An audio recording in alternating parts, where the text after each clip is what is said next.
মাননীয় মঞ্চে কি দয়া করে বলবেন যে কি সমস্যা ছিল পরীক্ষার্থী কিছুদিনের দুদিনের জন্য বা একদিনের জন্য পিছিয়ে দেওয়ার? আমি এইভাবে মিটিং বলতেছিলাম যে এত ফার্মের মুরগি এগুলি তো মাথায় বৃষ্টি পড়লেই জ্বর আসে। ব্রয়লার মুরগি কিংবা এরকম অনেক কিছু বলে তাদেরকে আপনি ছোট করতে পারেন, কারণ আপনি তো তাদেরকে চেনেন না। আগামীর তরুণ প্রজন্ম এদেরকে 2 টাকারও গোনায় ধরবে না ইনশাআল্লাহ।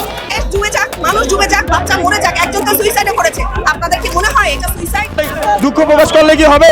আমাদের যে পরীক্ষাটা খারাপ হয়েছে, অনেক ভাই বোন যে অসুস্থ হয়ে পড়ছে, অনেক ভাই বোন যে বিজা শরীর নিয়ে 3টা ঘন্টা পরীক্ষা দিছে, তাদের কি ভালো রেজাল্ট করে দিতে পারবে?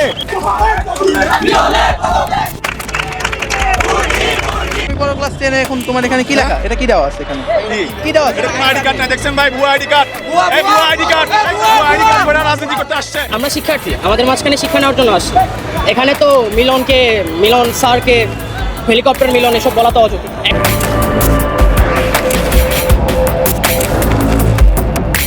প্রিয় দর্শক, অবশেষে বাতিল এইচএসসি পরীক্ষা।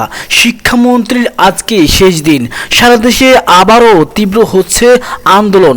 জুলাই মাসের এই তপ্ত গণ অভ্যুত্থানের সৃষ্টি বুকে নিয়ে দেশ জুড়ে যেন আরও একটা রক্তঝরা জুলাইয়ের নতুন অধ্যায় শুরু হলো।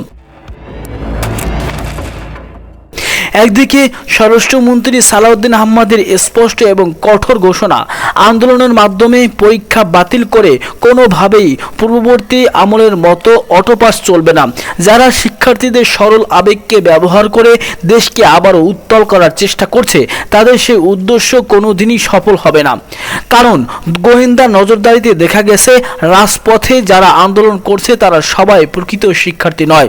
অন্যদিকে আন্দোলনরত শিক্ষার্থীদের অনড় ঘোষণা, যতক্ষণ না অহংকারী শিক্ষামন্ত্রী পদত্যাগ হচ্ছে ততক্ষণ তারা এক চুলো রাজপথ ছাড়বে না, ঘরে ফিরবে না। যে শিক্ষামন্ত্রী তাদের সম্মান বোঝে না, পরীক্ষার্থীদের ফার্মের মুরগি বলে উপহাস করে, তার এই পবিত্র গদিতে থাকার কোনো অধিকার নেই। দর্শক, কি হতে চলছে এই স্বাধীন বাংলাদেশে?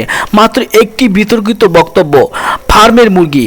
এই বিস্ফোরক বক্তব্যের কারণে কি দেশে আবারও এক মহা বিপর্যয় ও চরম অস্থিরতার দিকে ধাবিত হচ্ছে? যেভাবে অতীতে একটি অহংকারী বক্তব্যের রাজাকরের নাতিপুতি বলার কারণে দেশ ছাড়তে বাধ্য হয়েছিল স্বৈরাচারী সরকার শেখ হাসিনা, মিলন সাহেবের কপালেও কি ঠিক একই পরিণতি লেখা রয়েছে? দর্শক, আজ ডেইলি বিডি নিউজ 24 এই বিশেষ এক্সক্লুসিভ বিশ্লেষণে আমরা উন্মোচন করব এই আন্দোলনের ভিতরের আসল রহস্য। আন্দোলনরত শিক্ষার্থীদের বেশে কারা রয়েছে এই মুহূর্তে রাজপথে, কারা এই ক্রান্তিকালে ঘোলা পানিতে মাছ শিকার করতে চাইছে? শিক্ষার্থীরা কি আসলে সরকারের পতন বা শিক্ষামন্ত্রীর পদত্যাগ চাইছে, নাকি এর পিছনে লুকিয়ে আছে অন্য কোনো গভীর রাজনৈতিক উদ্দেশ্য? দর্শক, মূল বিশ্লেষণে যাওয়ার আগে আপনার কাছে একটি মূল্যবান প্রশ্ন। আপনি কি মনে করেন শিক্ষার্থীদের এই দাবি সম্পূর্ণ যৌক্তিক? শিক্ষামন্ত্রীর কি আসলেই আজকেই পদত্যাগ করা উচিত? আপনার মূল্যবান মতামত এখনই নিচে কমেন্ট বক্সে লিখে দিন। আর এই রহস্যময় এবং তথ্যবহুল বিশ্লেষণটিতে একটি লাইক দিয়ে সবার সাথে শেয়ার করে শেষ পর্যন্ত আমাদের সাথেই থাকুন। প্রিয় দর্শক, ঘটনার সূত্রপাত কিন্তু খুব সাধারণ ছিল না। তীব্র অতিবৃষ্টি, বন্যা এবং নজিরবিহীন জলাবদ্ধতার মধ্যে যখন শিক্ষার্থীরা পরীক্ষা স্থগিতের আকুতি জানাচ্ছিল, তখন তাদের সেই যৌক্তিক দাবিকে কানেই তোলেননি শিক্ষা মন্ত্রণালয়। উপরন্ত প্রশ্নপত্রের মারাত্মক সব ভুল এবং পরীক্ষা কেন্দ্রের অব্যবস্থাপনা শিক্ষার্থীদের ক্ষোভকে চরম সীমায় নিয়ে যায়। আর ঠিক সেই মুহূর্তে জ্বলন্ত আগুনে পেট্রোল ঢেলে দেয় শিক্ষামন্ত্রীর সেই ফাঁস হওয়া অডিও ক্লিপ। শিক্ষার্থীদের উদ্দেশ্যে তার মুখ থেকে বেরিয়ে আসে চরম অপমানজনক শব্দ, ফার্মের মুরগি। বাংলাদেশ ছাত্র সমাজ এই অপমান মেনে নেয়নি। ঢাকা, চট্টগ্রাম, খুলনা, রাজশাহী সহ দেশের প্রতিটি বড় শহরে আজ রাজপথ উত্তাল।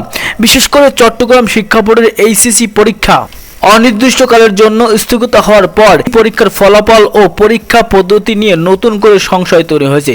শিক্ষার্থীরা বলেছেন, যিনি আমাদের মেধা ও আত্মসম্মানকে অমূল্যায়ন করেছেন তার অধীনে আমরা কোনো পরীক্ষা বা ফলাফল মানব না। কিন্তু প্রশ্ন হলো, এই ক্ষোভ কি শুধুই পরীক্ষার টেবিল থেকে রাজপথে এসেছে, নাকি এর পিছনে কাজ করছে কোনো অদৃশ্য মাস্টার মাইন্ড? ঠিক এই উত্তাল পরিস্থিতির মাঝেই দেশে আইন শৃঙ্খলার দায়িত্বে থাকা স্বরাষ্ট্রমন্ত্রী সালাউদ্দিন আহমেদ এক বিস্ফোরক এবং চাঞ্চল্যকর তথ্য সামনে এনেছেন। সচিবালয়ে সাংবাদিকদের মুখোমুখি হয়ে তিনি স্পষ্ট করে দিয়েছেন সরকারের কঠোর অবস্থানের কথা। স্বরাষ্ট্রমন্ত্রী সরাসরি অভিযোগ করেছেন যে রাজপথে যারা বুক ফুলিয়ে স্লোগান দিচ্ছে তাদের সবাই প্রকৃত শিক্ষার্থী বা পরীক্ষার্থী নয়। গোয়েন্দা তথ্যের বরাত দিয়ে তিনি জানান একটি স্বার্থান্বেষী মহল যারা দেশের বর্তমান অবস্থা নষ্ট করতে চায় তারা সাধারণ শিক্ষার্থীদের মাঝে নিজেদের ক্যাডারদেরকে ঢুকিয়ে দিয়েছে। কলেজ ইউনিফর্মের আড়ালে তারা মূলত সরকারকে এক চরম অস্থিরতার পরিস্থিতিতে ফেলার নীল নকশা তৈরি করেছে। স্বরাষ্ট্রমন্ত্রী সাফ জানিয়ে দিয়েছেন বিগত স্বৈরাচারী সরকারের আমলের মতো চাপ সৃষ্টি করে রাজপথ অবরোধ করে পরীক্ষা বাতিল বা অটোপাস আদায়ের কোনো সুযোগ বর্তমান সরকার কাউকে দেবে না। শিক্ষার মান ধরে রাখতে সরকার বদ্ধপরিকর। তাহলে প্রশ্ন ওঠে যারা শিক্ষার্থীদের উস্কিয়ে দিয়ে 24 ঘন্টার আলটিমেটাম দেওয়াচ্ছে তাদের আসল উদ্দেশ্য কি? তারা কি আসলেই শিক্ষামন্ত্রীর পদত্যাগ চায় নাকি এই ইস্যুকে পুঁজি করে জুলাই গণ অভ্যুত্থানের মতো আরও একটি বড় ধরনের সরকার বিরোধী আন্দোলন গড়ে তুলতে চায়? সদ্য পতন হওয়া স্বৈরাচারী শক্তির দোসররা কি পর্দার আড়াল থেকে এই আন্দোলনের ফান্ডিং করছে? দর্শক, এদিকে নির্ভরযোগ্য সূত্র নিশ্চিত করেছে যে এই আন্দোলনকে স্বরাষ্ট্রমন্ত্রী সাধারণ হিসেবে দেখলেও খোদ প্রধানমন্ত্রী তারেক রহমান বিষয়টি নিয়ে অত্যন্ত সংবেদনশীল। তিনি দেশের ছাত্র সমাজকে কোনোভাবেই চটাতে চান না। ইতিপূর্বে তিনি শিক্ষামন্ত্রীকে জাতীয় সংসদ ভবনে জরুরি তলব করে কঠোর বার্তা দিয়েছেন, যার কারণে মন্ত্রী সংসদে দাঁড়িয়ে আনুষ্ঠানিকভাবে দুঃখ প্রকাশ করতে বাধ্য হয়েছেন। কিন্তু রাজনৈতিক মহলে এখন তীব্র গুঞ্জন, শুধু দুঃখ প্রকাশে কি শেষ রক্ষা হবে ডক্টর আনাম আহসানুল হক মিলনের, নাকি আজকেই হতে চলছে তার গদির শেষ দিন? কারণ প্রধানমন্ত্রী তারেক রহমান স্পষ্ট করে দিয়েছেন যে জনগণের সেবক হয়ে জনগণের উপর বা শিক্ষার্থীদের উপর কোনো ধরনের অহংকার প্রদর্শন বরদাস্ত করা হবে না। যদি আজকালের মধ্যে শিক্ষার্থীরা শান্ত না হয় তবে সরকারের ভাবমূর্তি রক্ষার্থে শিক্ষামন্ত্রীকে পদত্যাগ করতে বাধ্য করা হতে পারে, এমন আভাসও মিলেছে ভেতরের সূত্র থেকে। প্রিয় দর্শক, ইতিহাস সাক্ষ্য দেয় এই দেশের ছাত্র সমাজ যখনই বুক টান করে রাজপথে নেমেছে বড় বড় স্বৈরাচারী শাসক তাসের ঘরের মতো ভেঙে পড়েছে। 2024-এর জুলাইয়ের গণ অভ্যুত্থান তার সবচেয়ে বড় প্রমাণ। কিন্তু আমাদের এটা মনে রাখতে হবে শিক্ষার্থীদের এই পবিত্র আবেগ এবং ত্যাগকে যেন কোনো রাজনৈতিক দল বা কুচক্রী মহল নিজেদের নোংরা স্বার্থে ব্যবহার করতে না পারে। শিক্ষামন্ত্রীর ফার্মের মুরগি বক্তব্যটি নিঃসন্দেহে অন্যায় এবং নিন্দনীয় ছিল, যার শাস্তি বা মাসুল তাকে রাজনৈতিকভাবে দিতেই হবে। কিন্তু তার পদত্যাগের দাবি করতে গিয়ে দেশের শিক্ষা ব্যবস্থাকে ধ্বংস করা, পরীক্ষা বর্জন করা কিংবা কোনো অটোপাসের ফাঁদে পা দেওয়া দেশের ভবিষ্যৎ প্রজন্মের জন্য চরম আত্মঘাতী হবে। তবে বাংলাদেশ আন্তঃশিক্ষা বোর্ড সমন্বয় কমিটি গতকাল রাতে এক বিজ্ঞপ্তির মাধ্যমে চট্টগ্রাম বোর্ডের অধীনে চলমান 2026 সালের এইচএসসি ও সমমান পরীক্ষার অবশিষ্ট সকল বিষয়ের পরীক্ষা অনির্দিষ্টকালের জন্য স্থগিত ঘোষণা করেছে। কারণ সম্প্রতি তীব্র বন্যা ও অতিবৃষ্টির কারণে রাস্তাঘাট ক্ষতিগ্রস্ত হওয়া এবং পরীক্ষার্থীদের মানসিক ও শারীরিক অবস্থা বিবেচনা করে এই সিদ্ধান্ত নেওয়া হয়েছে। সাধারণ এইচএসসি পরীক্ষার পাশাপাশি চট্টগ্রাম অঞ্চলের অধীনে মাদ্রাসা শিক্ষা বোর্ড, আলিম ও কারিগরি শিক্ষা বোর্ডের পরীক্ষাও এই সাথে স্থগিত থাকবে।